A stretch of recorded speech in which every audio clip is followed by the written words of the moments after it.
Maya had always been the kind of person people called reliable.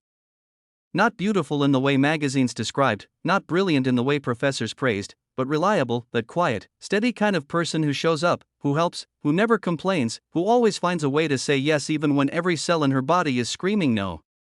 From the outside, her life looked like a portrait of kindness. From the inside, it felt like a slow, silent drowning. She grew up in a house where love was conditional on compliance. Her mother, a tired woman who carried her own wounds like hidden stones in her pockets, had taught Maya early that the way to keep peace was to keep quiet. The way to be loved was to be useful. The way to belong was to never, ever be too much, too loud, too needy, too honest about what you actually wanted. So Maya learned. Children are remarkable that way, they learn the rules of survival before they even understand what survival means. She learned to read the room before she entered it. She learned to swallow her opinions like bitter pills. She learned that her feelings were somehow always the wrong size, too big when she expressed them, too invisible when she didn't. By the time she was in her 20s, saying yes was no longer a choice. It had become her identity, woven so deeply into who she was that she couldn't tell where the habit ended and the person began. When her university friends needed someone to help them move at 7 in the morning, Maya was there, lifting boxes on 4 hours of sleep. When her boss needed someone to stay late on a Friday, again Maya was the one who smiled and said, "Of course, no problem." When her then boyfriend needed her to be quieter, more agreeable, less passionate about the things she cared about, Maya quietly folded those parts of herself away and tucked them somewhere dark, somewhere safe, somewhere she told herself she'd come back to later. She never did. The exhaustion she carried was not the kind that sleep could fix. It was a deeper kind, the kind that settles into your bones when you have spent years living for everyone except yourself. She would wake up in the mornings already tired, already bracing for the day's demands, already calculating who needed what and how she could provide it. There was no moment in her day that truly belonged to her.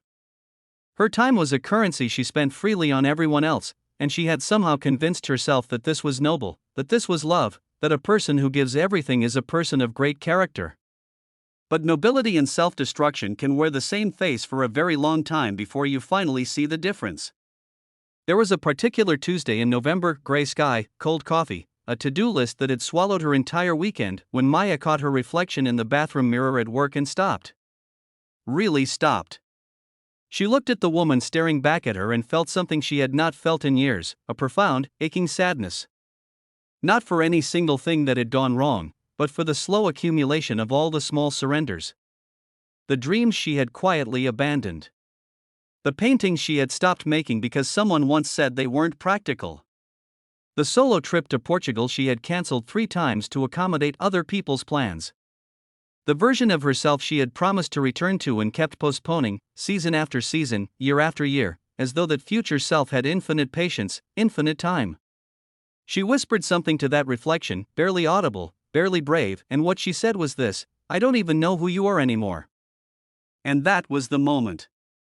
Not dramatic, not cinematic, not the kind of breaking point that comes with thunder and tears. Just a quiet, devastating truth spoken to a tired face in a fluorescent-lit bathroom. But sometimes the quietest moments are the ones that change everything, because they are the ones we cannot unhear. That night, Maya drove home in silence. She did not play music. She did not call anyone back.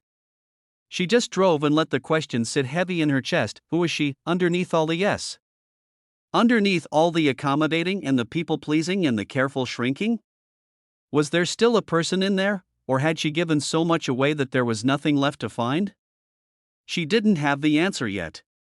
But for the first time in as long as she could remember, she was finally asking the question, and that, as she would come to understand, was the most important and most courageous thing she had done in years. The weeks that followed that Tuesday night were not easy. Maya had expected some kind of clarity to arrive after her moment in the mirror, a sudden rush of confidence, a roadmap, a voice from somewhere telling her exactly what to do next. But healing rarely works that way. Instead, what arrived was confusion. A restless, uncomfortable awareness that something needed to change, paired with absolutely no idea how to change it. She felt like someone who had finally admitted they were lost in a forest but still had no compass, no map, and no memory of which direction they had originally come from. She started small, the way most real transformations do. She bought a journal, nothing fancy, just a plain navy blue notebook from the corner store, and she began writing in it every night before bed. Not goals, not affirmations, not the kind of polished self-improvement content she had scrolled past 1,000 times on social media. Just honest, messy, unfiltered truth. She wrote about the people in her life and how they made her feel. She wrote about the moments during each day when she had said yes and meant no. She wrote about the tightness in her chest that appeared every Sunday evening when she thought about the week ahead. And slowly, painfully, a pattern began to emerge from those pages, a portrait of a woman who had been so busy managing everyone else's comfort that she had become completely disconnected from her own. The first real test came 3 weeks into this quiet, private reckoning. Her friend Priya called on a Wednesday evening, voice bright and breezy, asking if Maya could help organize her engagement party. "You're so good at this stuff," Priya said, which was the sentence people always used when they wanted something from Maya, a compliment wrapped around a request, a velvet-covered hook. In the past, Maya would have said yes before Priya even finished the sentence. She would have spent the next 3 weekends running errands, making calls, building someone else's beautiful moment while her own life waited patiently on hold. But this time, Maya paused. It was just a second, a single breath of space between the request and her response, but it was a second she had never allowed herself before. In that second, she checked in with herself the way she had been practicing. She asked the question she had written on the inside cover of her journal: "Am I saying yes because I want to, or because I am afraid of what happens if I don't?" The answer was uncomfortably clear. She was tired. She had a project deadline at work. She had been looking forward to a quiet weekend for the first time in months. She did not have the energy for this, and more importantly, she did not truly want to do it. So she said something she had almost never said to Priya in 11 years of friendship. She said, "I'm so happy for you, and I love you, but I can't take this on right now. I have a lot on my plate and I need to protect my time this month." There was a silence on the other end of the phone that felt, to Maya, like it lasted approximately 1,000 years. Then Priya said, "Oh. Okay, I guess I'll figure it out." Her voice was cooler than it had been at the start of the call. They said goodbye and hung up, and Maya sat on her couch with her heart hammering and her palms slightly damp, waiting for the guilt to crush her. It came. Of course it came. Guilt always comes when you are new to boundaries, because your nervous system has been trained for years to treat self-preservation as selfishness. She spent that evening second-guessing herself, replaying the conversation, wondering if she had been unkind, wondering if Priya was hurt, wondering if she should call back and just say she would do it after all. But she didn't call back. She made herself a cup of tea, she opened her journal, and she wrote through the guilt instead of running from it. She wrote, "I said no today and I feel terrible. But I also feel something else underneath the terrible, something small and quiet that I think might be respect. For myself. I think I am just not used to feeling it yet." That entry became one of the most important things she had ever written. Because she was right. Beneath the guilt and the discomfort and the unfamiliar weight of having chosen herself, there was something new taking root. Something fragile but real. Over the following weeks, Maya kept practicing. She declined a request from a colleague to take on extra work that wasn't hers to carry.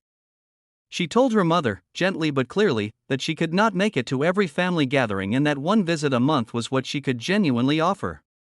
Each no was hard. Each one came with its own particular flavor of guilt and anxiety. But each one also added another small stone to the foundation she was quietly building inside herself, a foundation made not of people's approval, but of her own integrity. And then something unexpected began to happen. The people who truly loved her, not the ones who loved her usefulness, but the ones who loved her, specifically, irreplaceably her, did not leave. Priya, after a few days of coolness, called back. She apologized for making Maya feel obligated and admitted she had been leaning on her too much for too long. They had the most honest conversation they had shared in years, and their friendship came out of it deeper and more real than it had been before. Maya's colleague, rather than resenting her refusal, actually seemed to respect her more, as though her boundary had communicated something about her value that her endless compliance never had.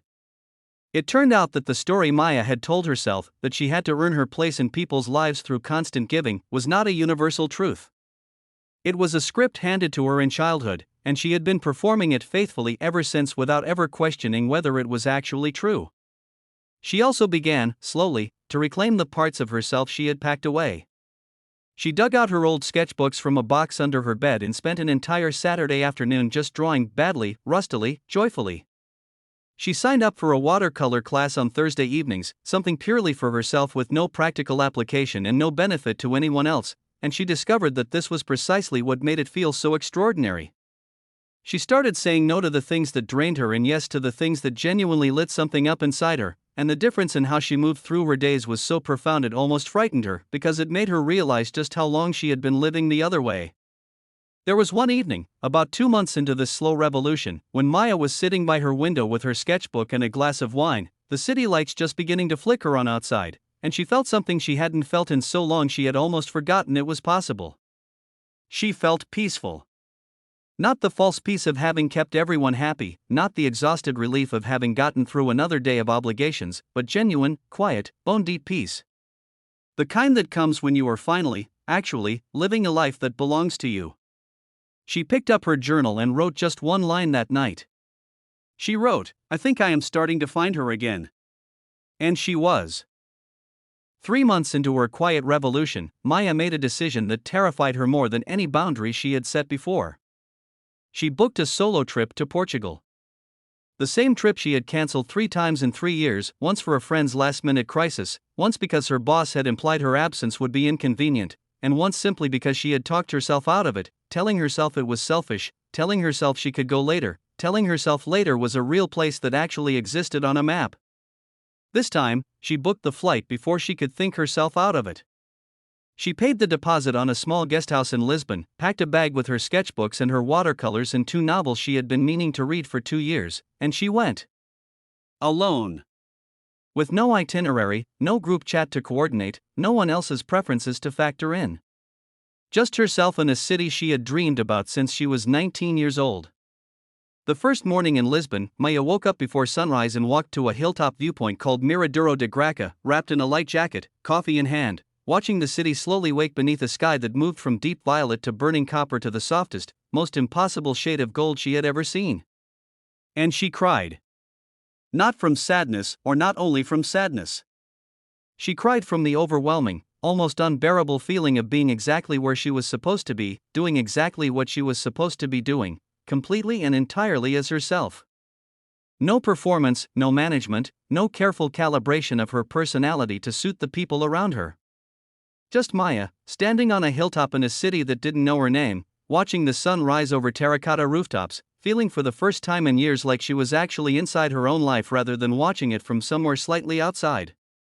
She spent 10 days in Portugal and they were the most transformative 10 days of her life, not because anything dramatic happened, but because of the profound, accumulating power of simply being present with herself. She wandered through narrow cobblestone streets with no destination. She sat in tiny tiled cafes and drew strangers in her sketchbook. She ate alone at restaurants and discovered that dining alone, which she had always imagined would feel lonely and embarrassing, actually felt like a quiet luxury, just her and a good meal and her own thoughts, unhurried, uninterrupted, entirely her own. She visited a small independent bookshop in the Chiado district where an old man behind the counter recommended a book to her in broken English, pressing it into her hands with such genuine enthusiasm that she bought it immediately and read the entire thing in one sitting on a bench beside the Tagus River. She took a day trip to Sintra and stood inside a palace that looked like something from a fever dream, all color and extravagance and impossible beauty, and felt something unlock inside her chest, some long rusted door finally swinging open to let the light in. But the most important thing that happened in Portugal didn't happen at a viewpoint or a palace or a bookshop. It happened on the 7th evening, when Maya was sitting on the small balcony of her guesthouse, sketchbook in her lap, and she found herself thinking about her life back home with something she had not expected, genuine excitement. Not dread, not the familiar Sunday evening anxiety that had followed her for years. Excitement. Because for the first time, she could see her life clearly, see it the way you can only see something when you put enough distance between yourself and it, and what she saw was not a prison. It was a life that still had enormous potential for joy, for meaning, for authenticity, if she was brave enough to keep choosing herself inside it. She wrote in her journal that night for almost 2 hours. She wrote about the people she loved and how she wanted to show up for them differently, not from obligation or fear, but from genuine, chosen love.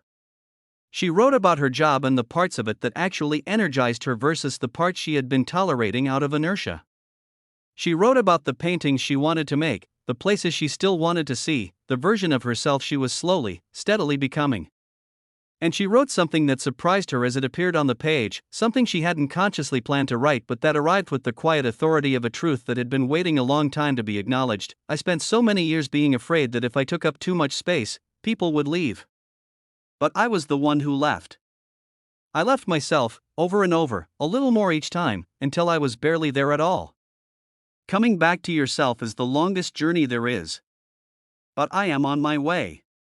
She came home from Portugal with a tan, 3 completed sketchbooks, and something far more valuable than either: a clarity about who she was and what she actually wanted that no amount of journaling at home had been able to give her, because sometimes you need to physically remove yourself from the architecture of your old life to truly see it from the outside.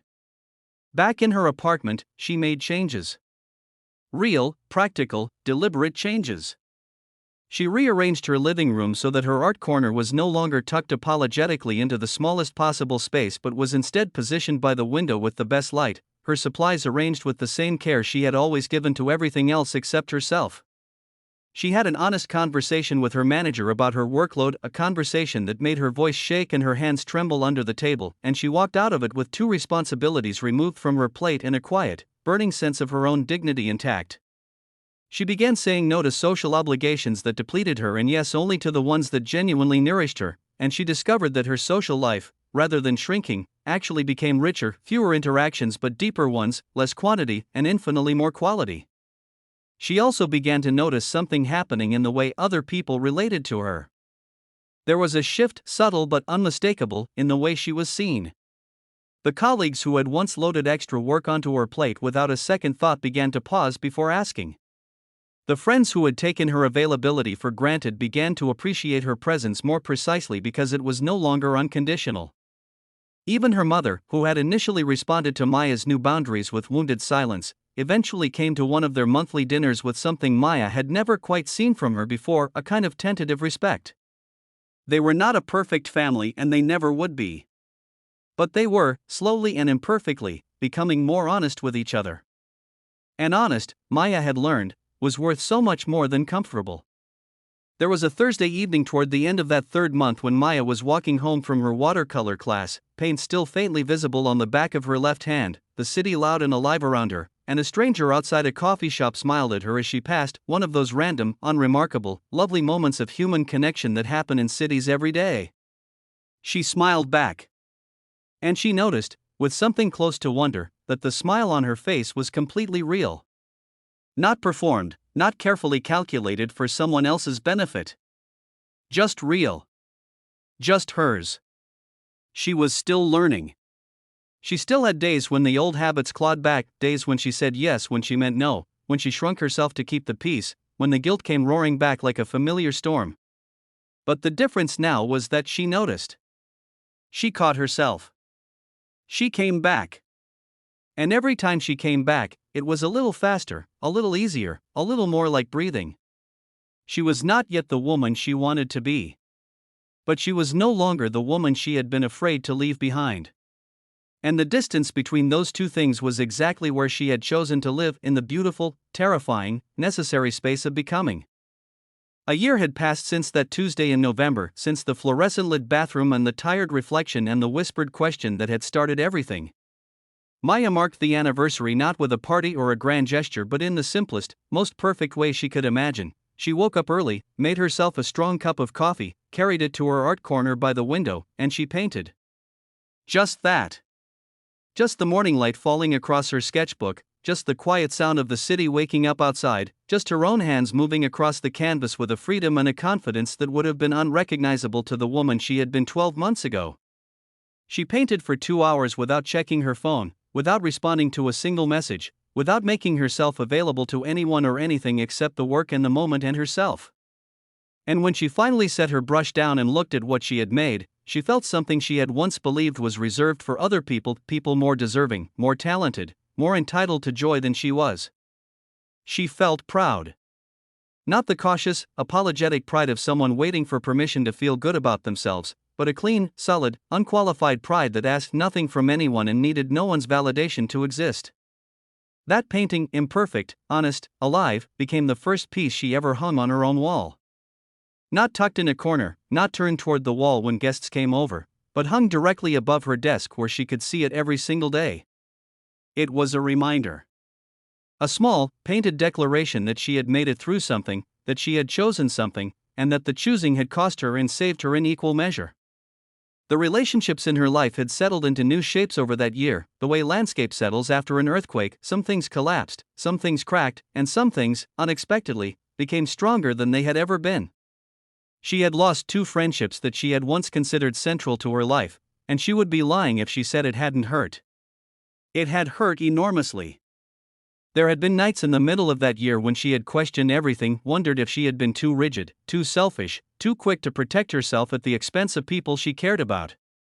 But when she examined those friendships honestly, stripped of the guilt and the nostalgia, what she found was that they had never truly been equal.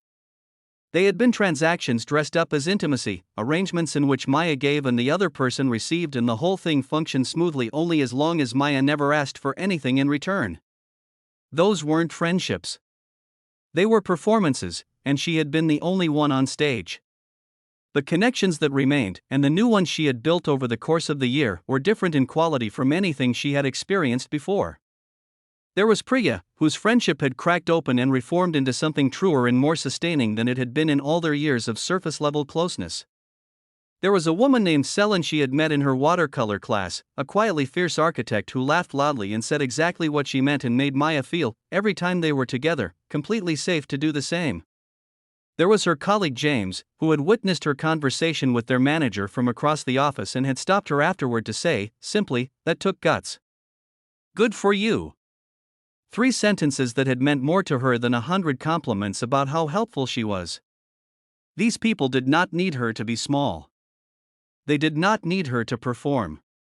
They showed up for her the way she was learning to show up for herself, with honesty, with imperfection, with the kind of love that doesn't come with conditions written in the fine print. Maya had also, in the quietest and most private corner of that year's transformation, begun to forgive her mother. Not in the grand, cinematic way that forgiveness is sometimes portrayed, no tearful confrontation, no dramatic reconciliation scene. Just a slow, private loosening of something she had been holding tightly for a very long time. She began to understand that her mother had handed her the tools of her own survival, misshapen as they were, and that those tools had come from a woman who had also been handed a broken set by someone before her. The chain of inherited silence and self-erasure went back further than either of them could see. Maya could not fix what had happened in her childhood. But she could decide, consciously and deliberately, that the chain ended with her. She was 33 years old. She had her art corner by the window and her Thursday watercolor class and her monthly dinners with her mother and her deep, honest friendships and her plain navy journal now filled to the very last page. She had Portugal in her memory like a warm stone she could hold whenever the old doubts came creeping back. She had a life that was genuinely, recognizably hers, not perfect, not without difficulty, not free from the occasional backslide into old habits, but hers. Chosen. Intentional. Alive in a way it had never quite been before. On the last page of her journal, she wrote the final entry with the same pen she had used on the very first night, now running low on ink. She wrote, "A year ago I asked a tired woman in a mirror who she was. I think I finally have an answer. She is someone who fell silent for a long time and then found her voice again. She is someone who confused love with loss and had to learn the difference. She is someone who is still learning, still becoming, still beautifully unfinished. And she is someone who finally has chosen herself. Not because no one else matters, but because she does too." She closed the journal. She looked out the window at the city she had always lived in but was only now beginning to truly inhabit. And she smiled quietly, completely, with nothing performed and nothing held back. Because this was her life now. And it was enough. It was more than enough. It was everything. The moral the most important relationship you will ever have is the one you have with yourself. Saying yes to everyone while saying no to yourself is not kindness, it is a slow disappearance. You are not responsible for managing everyone else's comfort at the expense of your own soul. Real love, from others and for others, can only flow genuinely from a person who is whole, who is present, who has chosen themselves enough to actually still be there. Set the boundary. Take the trip. Hang the painting. Write the truth. Your life is not a rehearsal being held until everyone around you is satisfied. It is happening right now, in every small choice you make, in every yes and every no. Choose wisely. Choose yourself. And remember, the people who are meant to love you will not leave when you finally show them who you actually are. They will stay. And everything else that falls away was never truly yours to carry.